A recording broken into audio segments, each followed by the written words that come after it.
Good morning. How Thank cool you. is that? Yeah, that was fantastic. Yeah. That woke me up. Thank you, Alex, for the very warm introduction. First of all, just to start off, show of hands, who has an N26 card in their pocket right now? Yes! Okay, by next year, everybody. It's the criteria for coming to the conference. Exactly, that'll be your entrance ID. My name's Scott Mackin. I'm the founder of Barcinno and Bourbon, and also the Chief Commercial Officer of One Cowork here in Barcelona. I'm very lucky to be joined on stage by Georgina Smallwood, the Director of Product at N26, one of the fastest growing mobile banks in the world, if not the fastest. Absolutely. As we know her around the office is Georgie, so in the light of being very friendly and open here, it's Georgie today, right? That's right. Only my mum and press releases call me Georgina. So Georgie, maybe you can start us off, give us a little bit of background about yourself and your role at N26. Yeah, cool. So I'm the Director of Product at N26. I think that role in most companies is the person that leads the global product strategy, and I do that in conjunction with our founders. Founder-led companies always have product hearts, and people that come up with ideas are passionate about what the product is going to do, and I'm fortunate to work with two amazing guys on that. I think different roles have different purposes at different points in a company's trajectory, and I guess we're in that kind of blitz scaling hypergrowth phase. And so really my main purpose at the moment is to make sure that we can scale this properly, right? We have a brilliant product. It's been proven. We've got 1.2, 1.3 million users. But now we want to take that to 50 million, 100 million. And so how do we do that? And there's some key elements to that, and that is from a people perspective, we need to scale our people so that we can take advantage of the opportunity. And make sure that we do that while maintaining the heart and the culture of what we are that's got us to where we are today. And also the technology.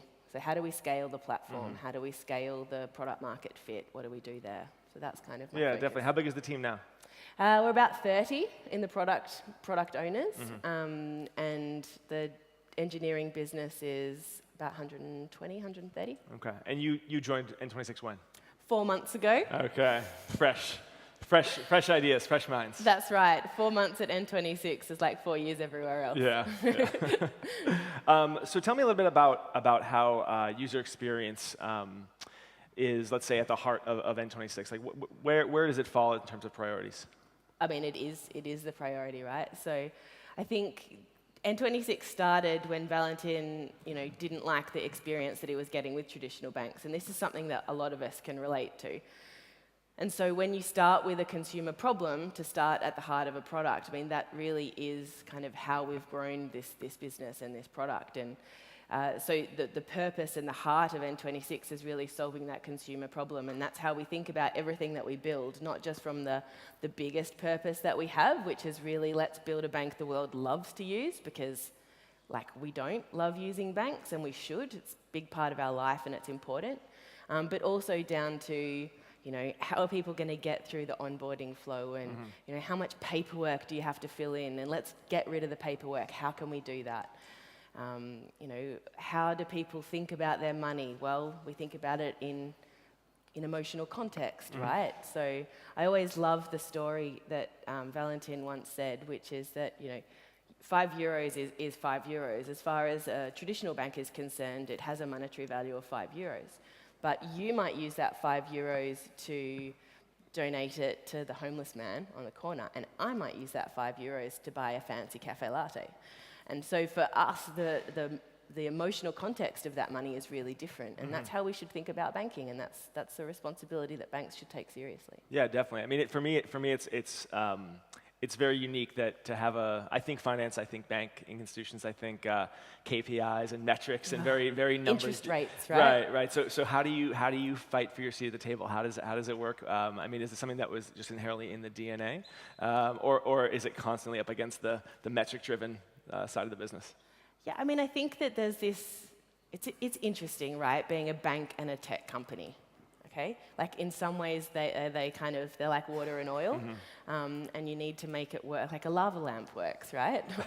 But water and oil together don't always go. And so the benefit of being a tech company is that we have this amazing technology stack, super modern.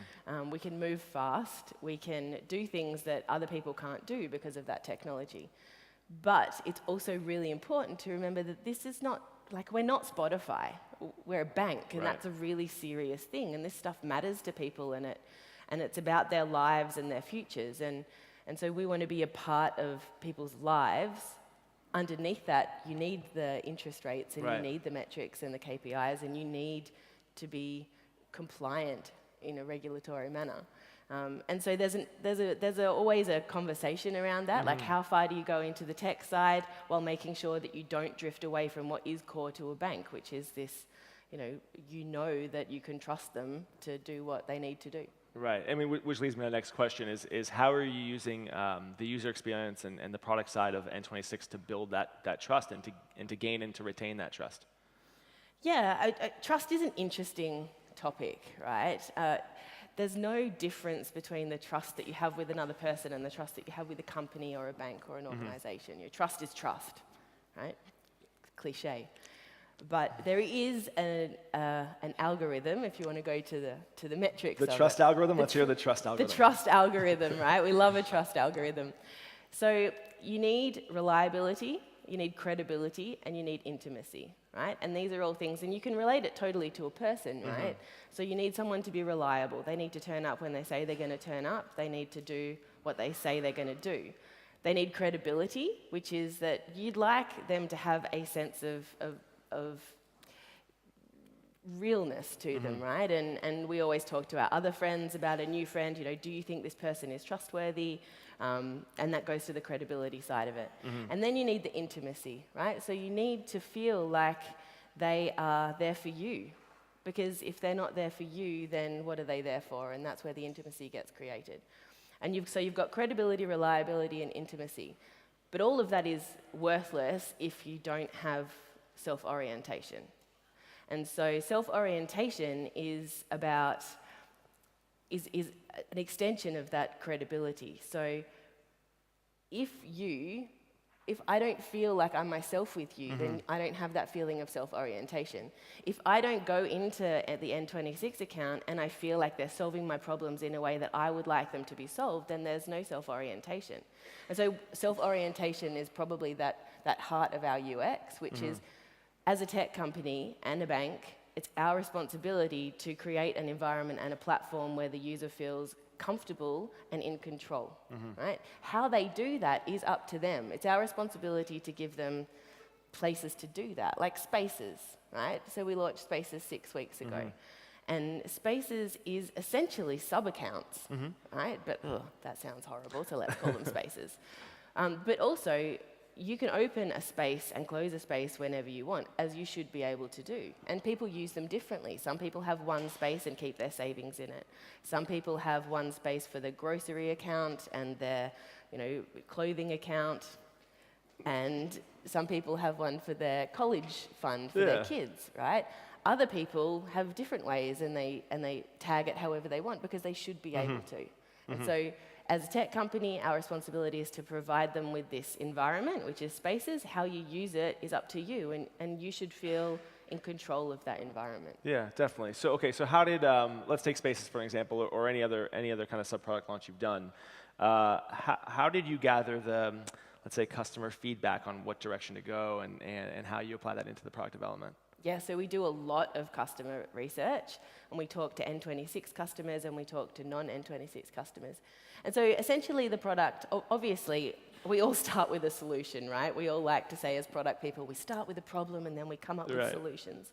But everyone knows that human nature is that we always have a solution to the problem straight away. It's just not always the best solution. Right. So the solution was we need sub-accounts, right? Every bank has sub-accounts, we need sub-accounts, we need to be on par. And when we did the research around it, what we found is that sub-accounts was a solution to a problem, right? And the problem was that people wanted to categorize their money, and they wanted to know, kind of manage their funds in that way. So you might talk to Bob, and Bob would like to have a grocery account because he keeps all his money for his supermarket shopping, a couple of €100 a month in a sub-account, and he moves it in. in the same way that we did in the olden days with a file, and we kept things in different contexts. So we knew that sub-accounts were important, but what we realized when we spoke to our consumers was that how they thought about those sub-accounts was wildly different, everyone that you spoke to. And that's okay. You know, we shouldn't try and force people to think the same way because we're all really different. And I think this is kind of the seismic change between everything that's going on, not just in fintech, but we're taking something from like stereotype models of you are A, you are B, and you are C, to we're going to give you the ability to actually create your own. So we're moving to this customized world. Yeah. So internally, okay, behind the scenes, how is N26 unique in terms of user experience? How is your team set up? Is it cross-functional teams? I mean, are you siloed? How does the UX team work? Yeah, so we have a really big design team, and we have a whole section which is design research. And there is a designer that is assigned to every Scrum team. So we do think about design. Yeah, we're Scrum. So we're Scrum at the low level. So at the lowest level, we are small, cross-functional, purpose-driven teams. Okay. Right? And we roll those up to groups. So, and that's more from a functionality perspective. And then those functionalities fall into segments, which are purposes. So driving activity or driving growth or driving platform scalability. And it was a conscious decision. You know, there's lots of different ways that you can set teams up in businesses, and I think there's no right way. Right. There's lots of things that say we should go with small teams of cross-functional and not have any hierarchy or segments or purposes, and then everyone can do their own thing independently.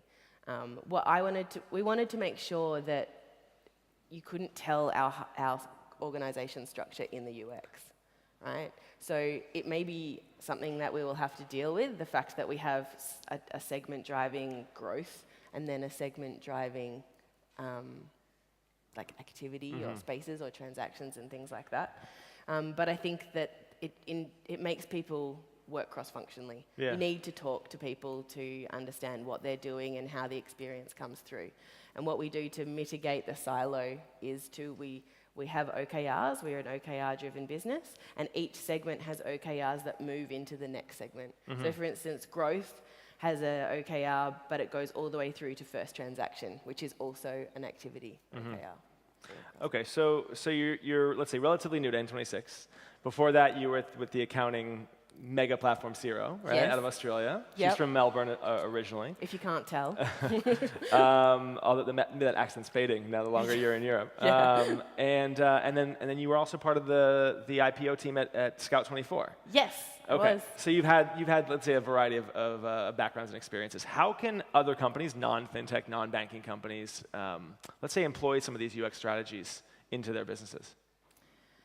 Yeah, so we're really fortunate. We have a very focused and product-driven executive. We also have a brilliant head of design, Mr. Heiling, who blows me away every time I talk to him, and he sits there and he thinks about his answer, and then he tells me something, and I'm just like, yes. Because I think that UX is an interesting thing, right? It's such an easy thing to say. It's almost like a hashtag. Oh, hashtag UX brilliance. But what is UX, right? Is it just the design?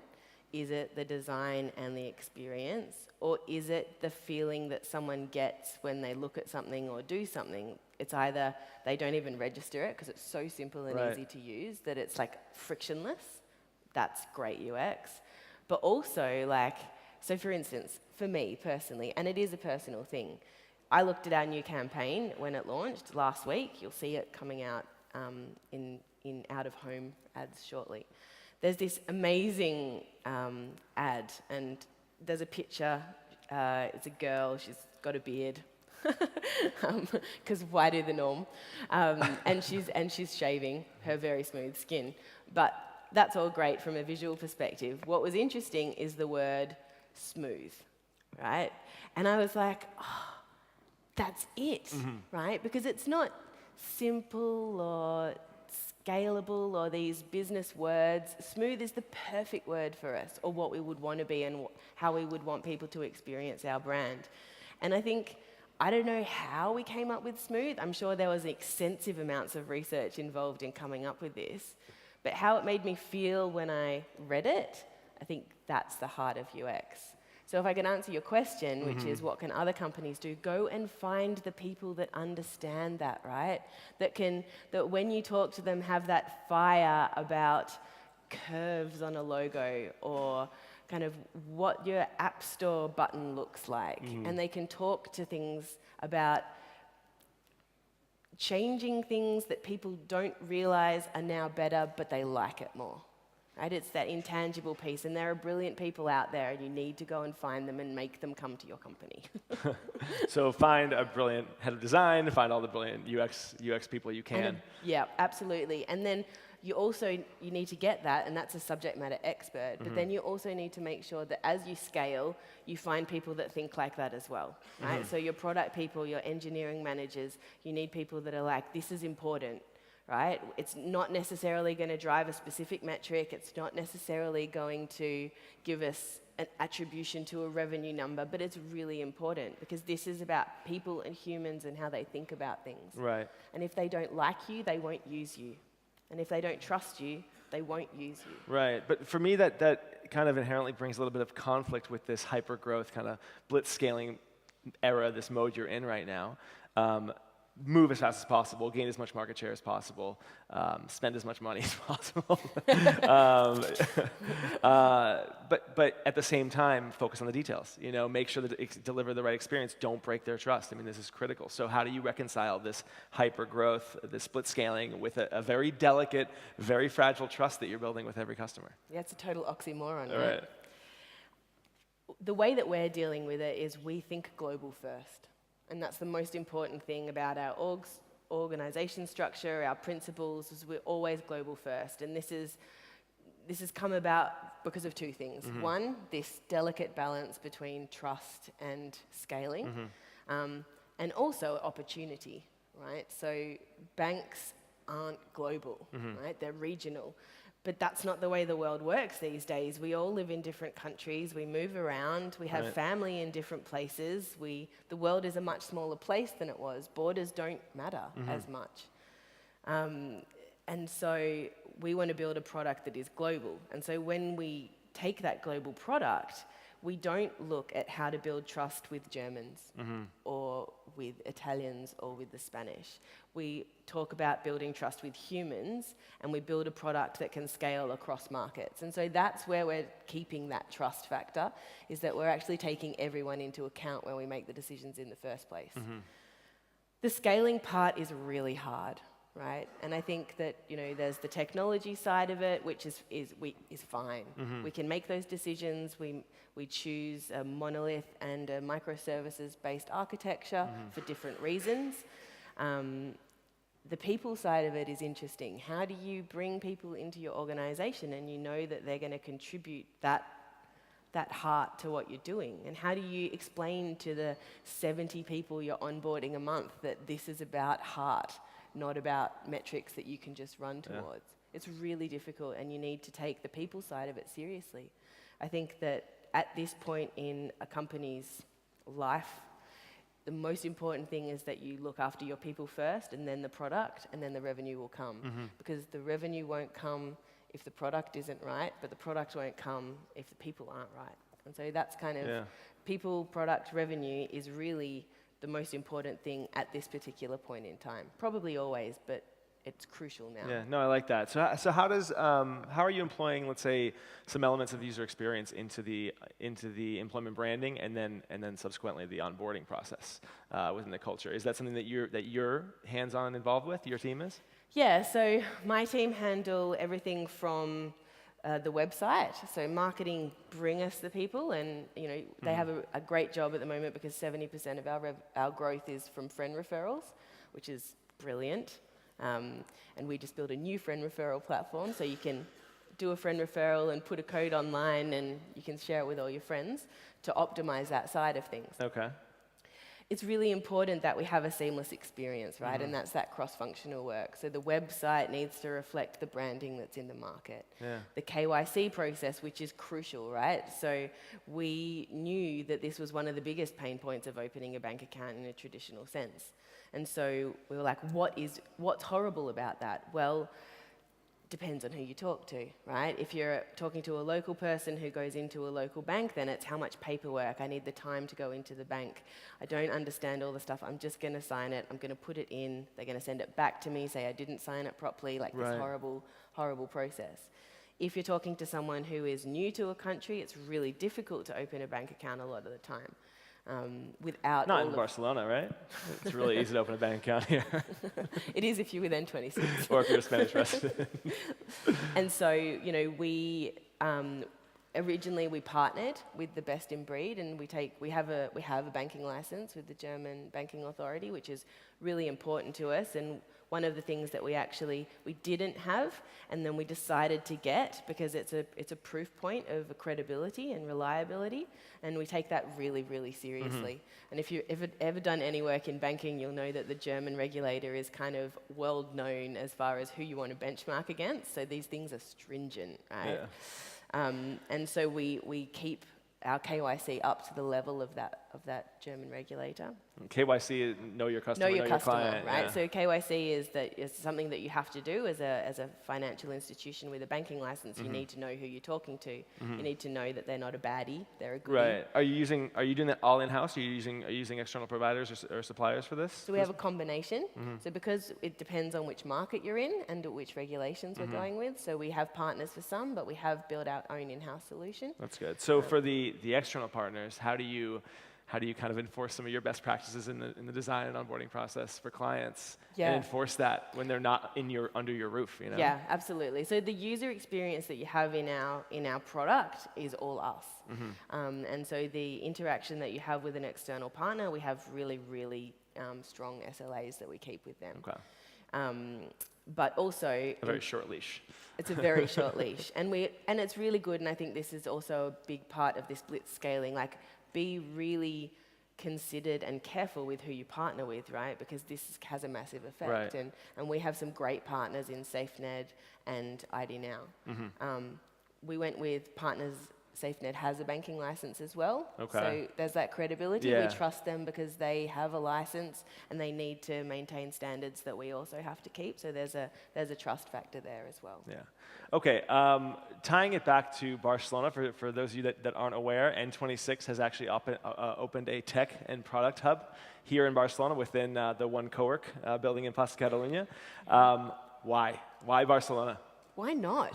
Have you seen this place? It's warm all the time. That's the PR answer, right? Yeah. So, look, we are scaling fast, right? And we are a global product. We want to have a global presence. But also, we want the best people in markets to come and join our company because we think that we have the most exciting opportunity in anyone's career. And to do that, we also want to offer different ways to work at N26. So Barcelona is our second office. Our second office that we have our headquarters based in Berlin. We also have a small office based in New York who's working on our US entry for next year. But this was our first proper office, right? This is where we're going to do things, important things. And it was really important to us on one side to have it in a location that had an incredible market feel and people doing things. And I think, Alex spoke before about the stuff that's going on in Barcelona and how exciting it is, and we certainly feel that. Yeah. There's a community around that, which is really important, right? Because none of us can do this by ourselves. Right. We need help. Everyone needs help, and everyone has been amazing with reaching out to us. What can you do? How can we help you? Can we introduce you to people? And that just, tells us that we made the right decision. Yeah, definitely. Also, could it be any further from the weather in Berlin? So I'm thrilled. I'm going to be here all winter. And I think that was also a part of it too, though, because not everyone wants to go and live in Northern Europe, and we want to have other opportunities for people to live and have that work-life balance and lifestyle. No, absolutely, absolutely. Well, in order to kind of wrap up, are there any closing remarks you'd like to say regarding your experience with N26 and your role, especially as kind of the, let's say, the evangelist of UX in this groundbreaking fintech company? Yeah, I mean, I think that, look, I'm so excited to join this company. I'm 4 months in, and I'm more excited than I was on day one. I'll be completely honest, it's infinitely harder than I thought it was going to be. And I've worked in a lot of hyper-growth tech companies. The bank part is intense, and it's super serious, right? This is people's money we're talking about, and we take it very seriously, and that responsibility has a weight to it. So that part of it is harder than I thought it was going to be. But this is insane. Like, I have an opportunity, and my team has an opportunity to be the bank that you're with for the next 10 years, and the bank that it's the only bank that your kids know, right? And be accessible anywhere in the world and solve problems in a really beautiful way, and have people kind of think, the next generation might think about finance in a very different way to us, and that excites me beyond belief. Yeah. And I think that if you get a kick out of that fire and changing things and the next generation and what we can do, then you should come and talk to us. Because we are filling our office very fast, and we are looking for amazing people in Barcelona and Berlin as well. And I think if you have this fire like I do, then this could also be one of the biggest steps that you make in your career. Definitely. Definitely. Well, thank you very much, Georgie, for your time this morning. We're going to be hanging out after the talk backstage in the next coffee break, so you can come find us and ask Georgie all your questions. Awesome. Let's give her a round of applause. Thank you. Thank you very much.